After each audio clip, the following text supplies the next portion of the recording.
Hey y'all, this is TCA Gaming, and in this video I'm going to go through a couple PSA returns. One is a pack PSA returns, and for those of you who are familiar with what I grade with the packs, I actually grade more than packs. I grade single cards as packs as well because I kind of like that stuff. So I'm going to show you guys a good variety, I think. And then we're also going to go into probably what the title is talking about, and that's the Metal Charizard and Pikachu. I have graded some of those. So let's start off with the packs first. All these first ones here I'm going to be selling. You got this, did much better on this submission than the other one, where I'm still waiting to hear back from PSA about. They got a 10 on the Flareon, first edition jungle. They got another 10 there. I'm going to show you guys here at the end what's not for sale as well with the booster packs. Got some kind of unique stuff there. Another 10 on the Flareon artwork.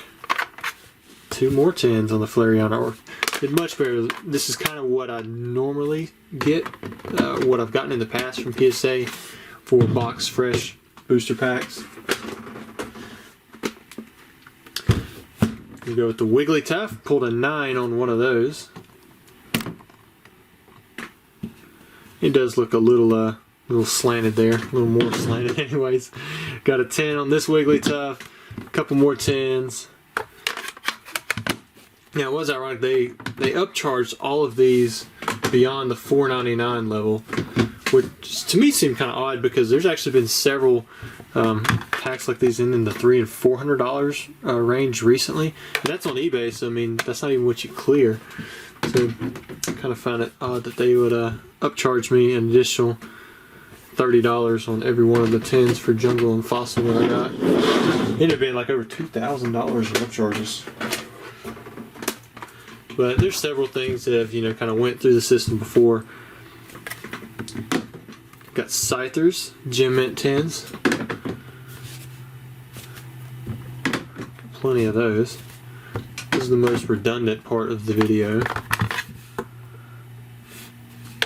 But we'll try to build it up, make it get a little better as we go.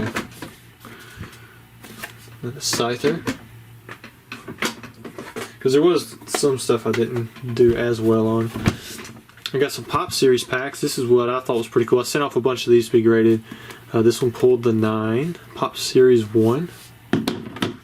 Got Pop Series 3, pulled a 9. Pop Series 4, pulled the 8. How many of you watching this were around when I was selling those lots of Pop Series 1, 2, 3, 4, 6, 7, 8, 9? So it was 8 packs for the $29.99, and then I was selling the 1, 4, 6, 7, 8, 9, so a 6-pack lot. Didn't include the 2, 3, or 5 for $19.99. I'm wondering how many of you actually bought in on some of that stuff. Pop Series 7, I used to have hundreds and hundreds and hundreds of these Pop Series packs. I'd sell them for dirt cheap. Pop Series 9. You used to be able to get these in a blister pack with a pack and a promo for like $4.99 or something like that at checkout lanes at places like Target. You can get them in leagues and different things like that. I also graded some of these. You guys know I like to collect basically anything Charizard, and so I've graded all of the pre-release packs. I'm still waiting on an Evolutions 10, but I do have the Vivid Voltage staff. I think I've got some out that are the non-staff that are waiting to be graded. This right here is the non-staff for, not Vivid Voltage, Team Up. This is the non-staff for Vivid Voltage, but the actual staff one didn't come in a sealed pack, so don't have to get that one. Or maybe it did, and I've got it. I can't remember. But the Evolution staff definitely didn't come in a sealed pack. But I got several 10s on these. I mean, these were basically case fresh. Got a 7 on that one. I don't know what the deal was. Maybe there was a little chip in part of the pack somewhere, but I don't know why that would be any different. And then there's a 10 on that one. Those are a little thicker. They don't really actually sit down inside of each other like really well when you go to stack them. Got an 8 on this Fossil Lapras, which I totally get. There's like a little nick right there. I don't know what that comes from. I got a 10 on this Lapras. Again, all of these that I'm showing now, they should be available, or I may potentially offer them up for sale. The Charizards, you guys know I'm stingy with them. I actually sent off some of these sealed Yu-Gi-Oh pieces. I thought these were going to get the 10s pretty easily because like, these are super crispy sealed. The packs on these are pretty simple too, but I did not. 9, 9, so they probably saw something on all of them. 9 on that one. But I don't really collect that era. I just wanted to grade them sealed. If they had all come back 10s, I probably would have kept them. Alright, now I'm going to show you guys some stuff that's going into my personal collection that came from this submission. A few things that didn't come from this submission, and then we'll get into the metal graded Charizards and what I think there. This is actually something that I bought off Probstein auctions, and I got it for pretty cheap. I'm glad I won it. Ticked off another card from the Expedition PSA 10 Reverse Holo set. I think I'm down to like 26 cards or something. First up, we have a Shadowless Machamp. I do like the way that they grade the single card packs now. That's really nice. Much better than the old way. And I'm going to show you guys what the old way kind of looked like. Got an 8 on this Dark Charmeleon. This is the second Dark Charmeleon that I've graded that's sealed from the Australian Craft promotion. And both of them are 8s. Still looking for the 10 on that one. The Machamp, I think I've got one version in a 10 that's the like the Unlimited Shadowed, and one version I don't. But there's so many different versions of Machamp, like where the flap was sealed, front side, back side, left, right. Got 1999, 2000. You got the Cosmos. I mean, there's a lot of Machamps. But both the thick and the thin Shadowless Machamp, I do have a 10. However, I hit a bunch of 8s on this one. You see that there. Let's save this next piece for last. So like I said, these are all going into my personal collection. Got the Fossil 10 set. I don't normally collect the packs, but I like the way that they're doing these PSA cases now. I think it's much more collectible. So I'm actually setting back some 10s here and there, trying to just start my pack collection. I'm probably just do WotC. Maybe I'll expand it into other eras if it's like convenient, like I'll buy out a collection or something. Got a Neo Rev set, and this is unlimited, all gem at 10, and sequential, so I did good on that one. Got some Pop Series that also pulled the 10s. Got a Pop Series 1 and 3 and a 10. Pop Series 9 and a 9. 8 and a 9. I didn't get any 10s on those. I think I've got more there, so hopefully I can. A 10 on this Pop Series 7, 6, and then a 10 on Pop Series 4, and that was pretty cool. I think the Pop Series 3 is technically the most expensive, but Pop Series 4 has the most expensive card that can come out of it, out of the ones we just shown. And then what I want to show you last was I got a 10 on the Red Cheeks E3 Pikachu, which was super cool.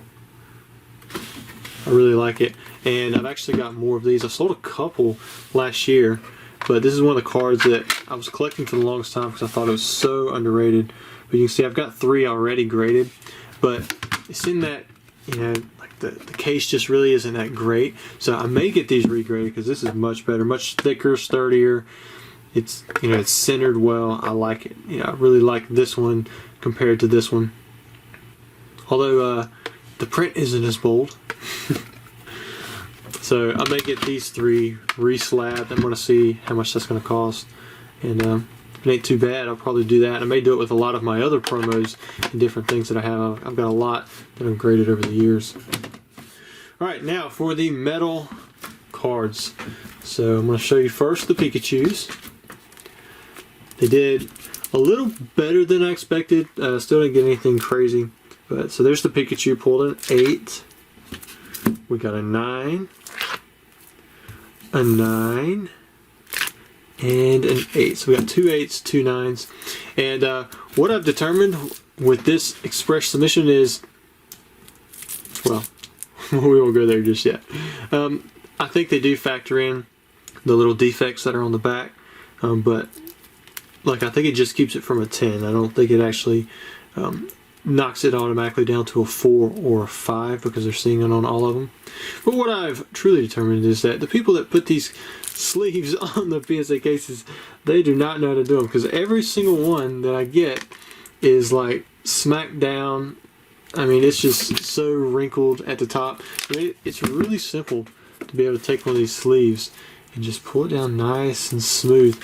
But I've noticed all of the ones that are done from PSA, they do it now for the express submissions. They didn't used to do it for anything, so I think it's a nice touch, and they're actually really smooth. But I think they're super cheapish. Like, they're much cheaper than like the Perfect Fit ones, so that might be the reason. On the back side, they always have that little like drag mark or whatever like that. But let's see if we could. I mean, normally you want to. Yeah, oh yeah, they're extra long, so that's probably why every time they do it, they pull it down and it's got like that extra little divot right there. So for my OCD, I've got to open these out and put them in regular sleeves, because while I really like the smooth feeling to them, like they're really soft, that right there just annoys me. Now for the Charizards, here we go. We did pull a 9. In fact, we pulled 1, 2, 3 9s, and then we also got an 8.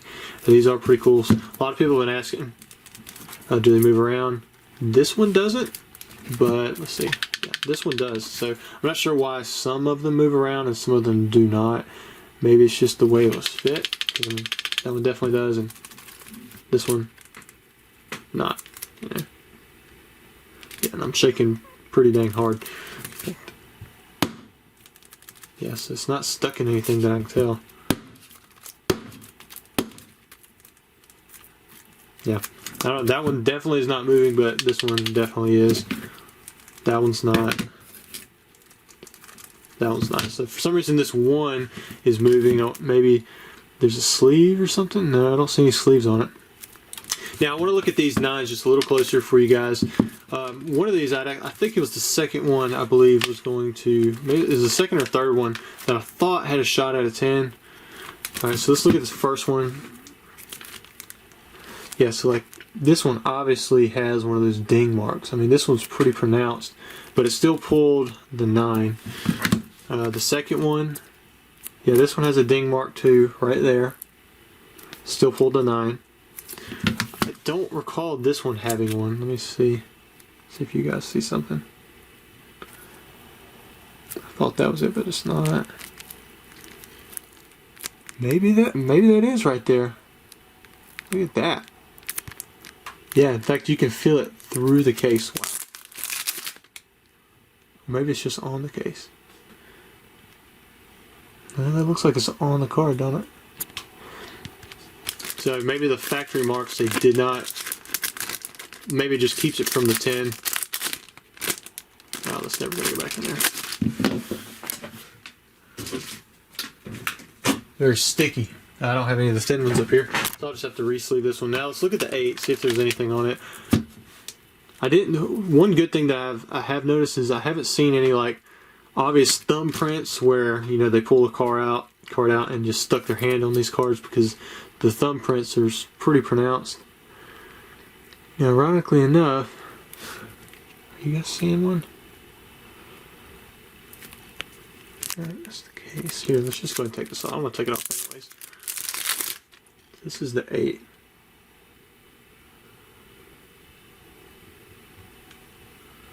Try and get the whole surface. Yeah. Thought it might be, so I wanted to mention it just for you guys seeing it, but maybe I missed it, but I actually don't see one of those marks on this one. Look here at the bottom. Must be the case. Is that one right there? Don't think that is. Maybe that's a blemish on the front that just kind of pulls from the overall appeal and pulls it down to 8. So this one, I would actually say, is probably in the best condition out of the 4, if you're not factoring in that little those dots. But yeah, this one is the one that pulled the 8. But overall, I'm happy with it. I'm glad that they actually, you know, they're supposed to differentiate between old cards, nude cards, and in this case, I guess metal cards. So I can see why none of these got the 10. I can see that. But I've got more. Hopefully I can submit. They're really expensive to open, so I kind of want to do it in little waves. Otherwise I might end up having to pay quite a bit to buy a 10 from somebody if we ever get one. I don't think there's one in the pop just yet, but I will be going for it. Hopefully we can get there. But anyways, guys, sorry for rambling there at the last 3-4 minutes, but I hope you enjoyed the video. If you're interested in the packs, let me know. Let me know what you think about the new cases versus the old case. I really like the new case personally. I think overall it's pretty much better all the way around. You can even see that, like, the difference in the weight, and I've noticed when they have thicker items that they stick in there, like that pack, they actually got an insert that they can stick through the middle. They did it with the demo packs that I had graded, so it just makes this thicker and it just expands out the distance that they need right there. So I thought that was very clever of them to do. But anyways, guys, I appreciate your time, and see you in another video soon. Thanks.